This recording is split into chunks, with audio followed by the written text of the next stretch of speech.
Brian, and this is a Facebook Live on proline-rich polypeptides, PRPs, and how they can help with brain function. We're broadcasting live from, well, you're over here, right? We're broadcasting live from northern Italy. That's why it's on Wednesday this week instead of Tuesday, because I was traveling yesterday to get here. It's beautiful here. I'm really grateful to be here. Hope you guys are doing well. So let's start by talking about first the aging brain. And what is it that we see with an aging brain? What scientists now know is genes. You know, if you think about our genes, what do genes do?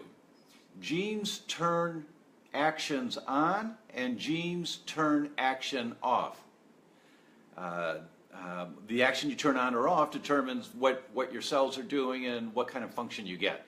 So I want to show you a picture because this is so cool. I'm hoping this is going to show. This is my computer, and if you see the screen here, see all the different colors, and reading from my left to the right, this column here going up and down, this is a 26-year-old brain, and at the other end, it's a 106-year-old brain. So they looked at genes that get turned on all through life. And if you notice that at my left side, mostly the red genes are turned on, not too many of the blue ones. The red genes are the genes of the brain that are activated for better brain function, anti-inflammation, calming things down. All the way over to the 106-year-old, you see that the majority of red genes are up here, but mostly at the lower, maybe 3/5 or so, those same genes that were active in the 26-year-old are now blue. They're not so active anymore. What this shows is that the degeneration of the brain, what genes are turned on, what genes are turned off as your brain ages and as it degenerates. And the goal is to have more red genes activated. This lower part, as in the 20-year-olds, when you get these genes that stay active through life, your brain cells are more vibrant, they produce more energy, you've got better retention, you remember more. There's a term called plasticity. It means adaptability. You've got more plasticity when the red genes are turned on. The aging process turns off the genes for vitality and turns on the genes for senility. And we don't want that. As much as possible, we don't want that. You know, there is a normal aspect to aging, but we want to slow down that aging process. Oh, hello, Sue from Melbourne, Australia, and Hubert in New York. Thank you. Thanks, Hubert. Yeah, it is a great way of seeing that picture. Thanks so much for that.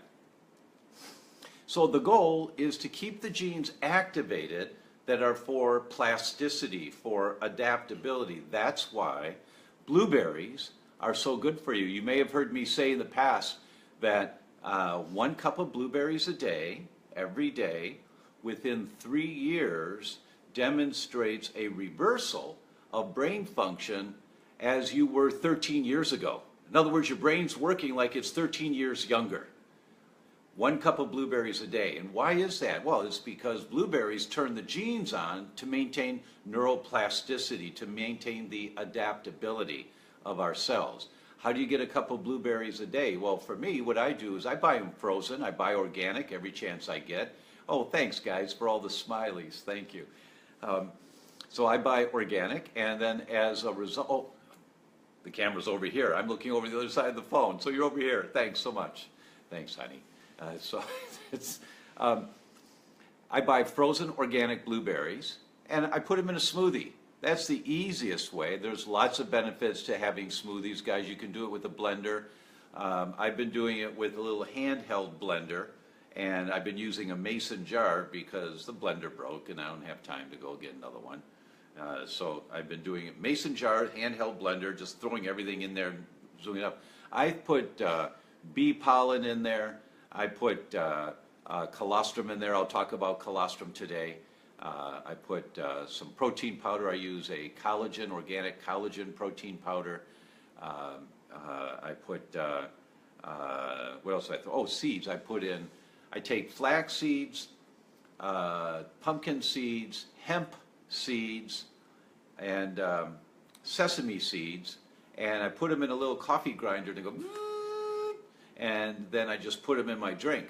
Now the coffee grinder, when you break them up like that, oh, chia seeds also, chia seeds, and when you blend them up like that, you release the oils.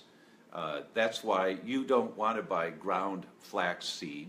You want to buy fresh flax seeds and grind them yourself, because within 4 hours, when you grind flax seeds, the oils, because they've been exposed to the air, the oils oxidize. What does that mean? It means the oils aren't so good for you, nowhere near as good as they were before.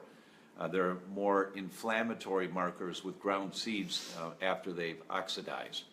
And you can tell, you know, if you take some, just take some flax seeds, put them in a little coffee grinder, grind them, and just taste them, say, oh, it tastes okay, but leave some, don't eat them all. 4 hours later, taste them again, and say, well, I think that tastes different. And if you're not sure, grind some fresh ones, and then taste the fresh ones, and then taste the ones that have been sitting for 4 hours already ground.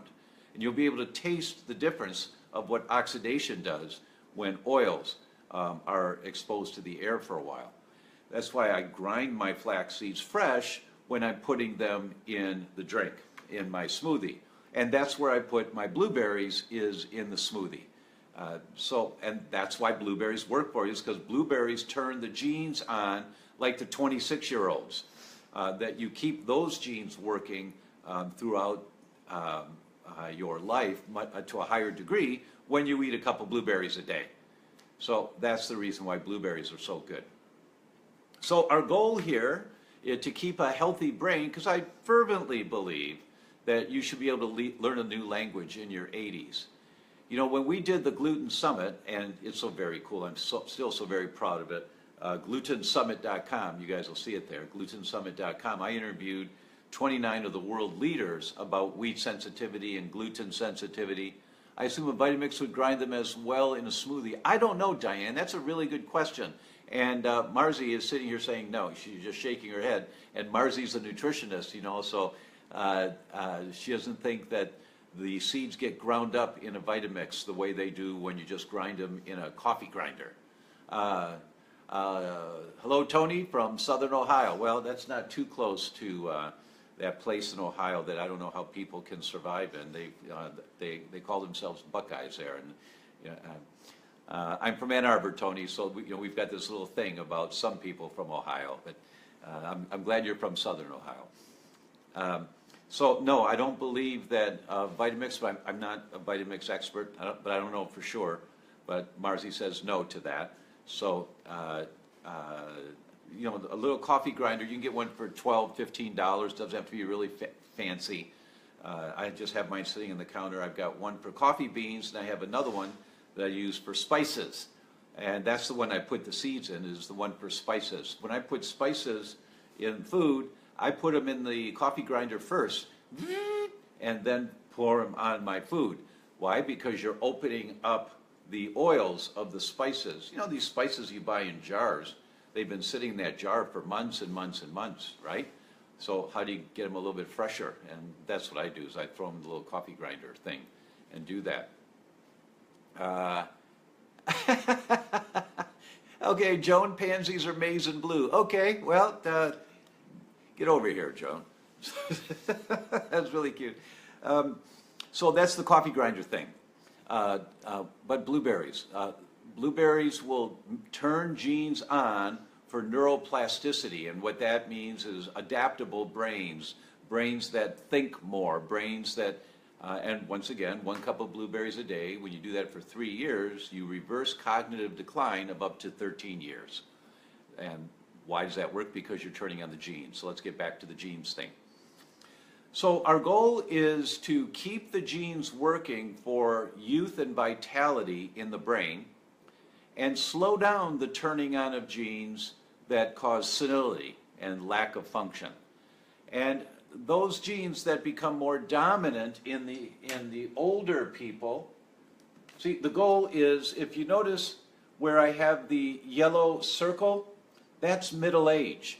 That's the transition time when you're determining on a daily basis what genes are turning on, what genes are turning off. So that's the time when you really have a lot of, I guess I would call it the age of influence. During these ages is when you have the ability to make big changes in brain function by turning on the different genes. And one more thing I'm going to point out here is that you can see it goes from, so what we want is red. We want the ones in the lower part of the screen to stay active, like the 20-year-olds, and not for them to go inactive like the 100-year-olds over here. So this middle stage is where this happens, where that transition's occurring, and that's when you have the greatest sphere of influence. You know, I don't know this, I'm just assuming that the studies that were done on blueberries were not done with 20-year-olds because their ages are not in a state of cognitive decline. Well, you know, some 20-year-olds, you see how they live their lives or how they think, and you think, boy, those genes aren't working very well for thinking. But in general, it's the Middle Ages when you have the greatest sphere of influence on which genes you're turning on, which genes you're turning off.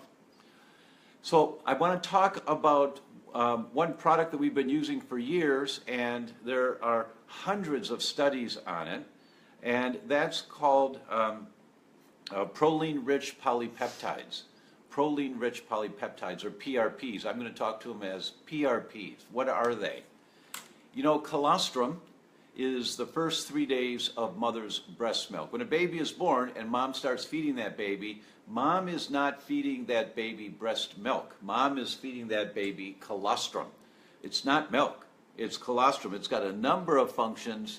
Just found out Dad just died at 81 with Alzheimer's. Love this info. Hey, Jeej Van Ark says, I'm ApoE34, just found out Dad just died at 81 with Alzheimer's. Love this info. Thank you, Jeej. Yeah. My family is 3/4s. I'm a 3/3, but my family is 3/4s. And what that means is that for you, it's a weak link in your chain. Remember, you pull a chain, it breaks at the weakest link. It's at one end, the middle, the other end, your heart, your brain, your liver, your kidneys, wherever your weak link is. When you have a 4 in the ApoE genes, you get one from your mother, one from your father. They only can be a 2, a 3, or a 4, so it's 2, 2, 2, 3, 2, 4, 3, 3, 3, 4, or 4, 4. If you've got a 4, you're a little more at risk. It means that's a weak link in your chain. So this information is really critical for you, and you're the type of person, and we'll do one about ApoE4s. We'll do a Facebook Live on it, because I've got a number of patients that are 3/4s or 4/4s, and there's a sequence of what you have to do to maintain keeping those 4 genes quiet. They're the ones, those people that have the 4, the weak link in their chain, is towards greater senility, more activation of the genes for inflammation, and more, it's called oxidative stress. Not as many genes for plasticity or adaptability. That's the vulnerability. It doesn't mean you're going to get that.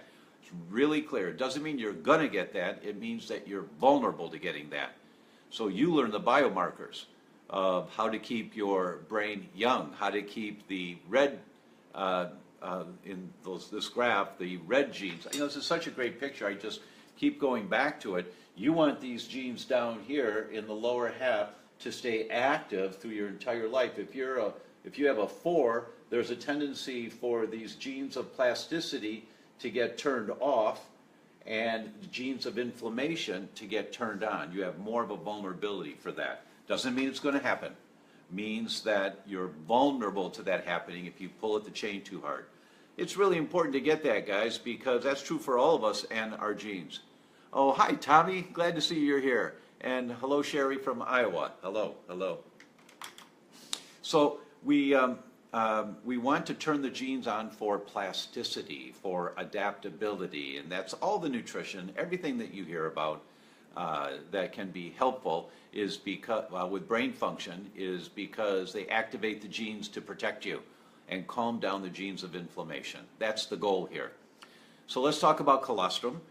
Colostrum contains the ingredients called proline-rich polypeptides, PRPs. And one of the things that PRPs do is turn baby's brain on. Say, okay, baby, you're out in the world now. Let's get some of these genes going to start processing a little more, processing information, get aware of your surroundings a little bit more, then start processing this information. That's the PRPs turn those genes on to adapt, the genes of neuroplasticity. And so what researchers started doing way back in the 80s is they started extracting some of these peptides of colostrum and concentrating them. So as opposed to having just a little bit of these peptides available, they extracted the peptides from colostrum so there was more of them and started giving them to animals to see what they find. And what they found is these animals, their brains stayed young, that as they age, they didn't slow down. They didn't act like older animals. You know, they were peppy, they were alive, they adapted, they put them under stress, they handled the stress better when they were using PRPs. So they started, once they determined they were safe, they gave them to adults also, humans, and what did they find? The same thing. Now this is what's so very cool. In the Journal of Alzheimer's Research, there are a number of studies talking about these proline-rich polypeptides, these PRPs, and keeping the genes active for neuroplasticity. And they say in some of these studies that say that they've slowed down the progression of Alzheimer's, and other studies they've arrested Alzheimer's. Arrest means you stop it with PRPs. And why doesn't the whole world know about this? I don't know. There's no real profit, I guess. You know, a pharmaceutical company can't patent it and make profit from it, so there's no big push out there. Just go to Google and type in PRPs and brain function, or go to my website, and we'll throw some links up here for things that you guys can look at, and look at PRP and brain function, and you'll see it's an OMG. You say, oh my God, look at this. Look at these studies. So that's great. So PRPs, and we're putting the link in here so you guys can take a look at them. I see there's how many sprays should you take and for how long? Hi, Terry. That's a really good question. 2 squirts twice a day was a standard dose that they were using in most of the studies. Sometimes it was 3 times a day, but 2 squirts. And it comes in a convenient little size. I don't know, it's a couple of ounces. I'm not sure. I haven't read the label in a long time, but it's a small bottle.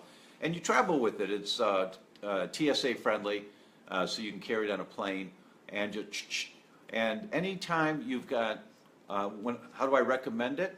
Anytime you've got something going on with your head, if you've got sinus problems, you can use the PRPs because they help your immune system. They activate the genes to protect you. Vision problems, hearing problems, thinking problems, kids with attention deficit or autism, it's great to use them. What about, if they come from dairy, what about for people that have a dairy sensitivity? And that's a really good question. And this is what I've said for years about colostrum and also about PRPs. Mrs. Patient, you've been dairy sensitive for years. We just found out recently. So we're going to get dairy out of there. But let's try for a couple of months to use the colostrum to heal the gut, or in this discussion to use the PRP sprays to help you with brain function. Let's try it for a couple of months and see how you do. If you have any symptoms whatsoever, stop right away. Stop right away. So get the milk out, get the cheese out, get the ice cream out if you're sensitive to dairy. But let's see if your body can use these PRP sprays or the colostrum powder for a couple of months, because they turn on so many genes like nothing else does. And these PRP sprays turn on a horde of genes in your brain to help your brain function better. That's the goal of the PRP sprays. So this will be archived to view later, having trouble with it. Yes, Jay, it will be archived. And thanks, Brad West, for your comments. So let's try, Mrs. Patient. Let's use it for a couple of months. And no problems if you don't get any congestion, you don't get all plugged up, because some people with severe dairy sensitivities, they will, but most people don't. And so I think it's the lesser of two evils, if you will, that if you have a dairy sensitivity, get all the major sources out, use the colostrum or use the PRP sprays for a couple of months, and as long as you don't have any symptoms with it. And I've had a couple of people that did get congestion, and it was like a nuisance for them, and that, okay, it's okay to stop, Mrs. Patient. It was worth a try. Let's see, try it a couple of months after, just keep it in the refrigerator, so it'll last you for quite a while. And it doesn't have to be refrigerated all the time, folks. Once you start using it, it'll last you for a couple of months just fine. But if you want to extend the shelf life, just keep it in the refrigerator, and that'll help. So, Mrs. Patient, if you're having a reaction, just stop taking it. Wait a few months as your body gets stronger, and then let's try again and see what happens. Okay, yeah, a couple of people said they had problems logging on. So yes, this will be archived, and you can go back and look at it again. The goal here, guys, this is the goal. When you want better brain function, that was the wrong slide, there we go. When you want better brain function, you want the genes that are just like the 20-year-olds, that's over on this side. You want them to stay active longer. You don't want the normal transition. What is this graph? This was done at Harvard, and they just measured what genes are turned on for people and at what stages of life. And these are the genes in the brain. And if you look at in the old people, there were some people that were in their 80s and 90s. They still had a dominance of the genes for plasticity and anti-inflammation.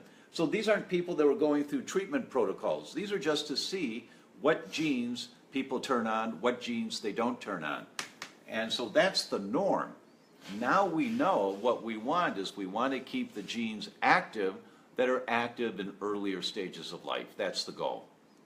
Okay, if you have questions, put your questions down. We always look at all the questions. I try to answer them. My staff or I will try to answer them as best we can. We can't do diagnosis, on Facebook Live, but we can answer almost all your questions. And if you would, guys, please pop the little things, your little hearts or whatever on there, and please share this. My goal is to get this information out to the world, and I want to give you the bullet points, just the bullet points, the takeaways. So hopefully in this one you got the bullet points. I want to turn the genes on that were on for my brain when I was in my 20s. I want to keep those genes turned on. Oh, thank you for the hearts and all that. Thank you so much. I want to turn those genes on and maintain so that when I'm in my 80s, I can learn a new language if I want to. That will happen as you keep working those muscles of your brain to keep neuroplasticity. So that's the goal here. With that, I will say thanks so very much, and I'll see you next week. We should be back on schedule on Tuesdays next week at 4 o'clock Pacific, 7 o'clock Eastern. Thanks so much. Love to you all. Bye-bye.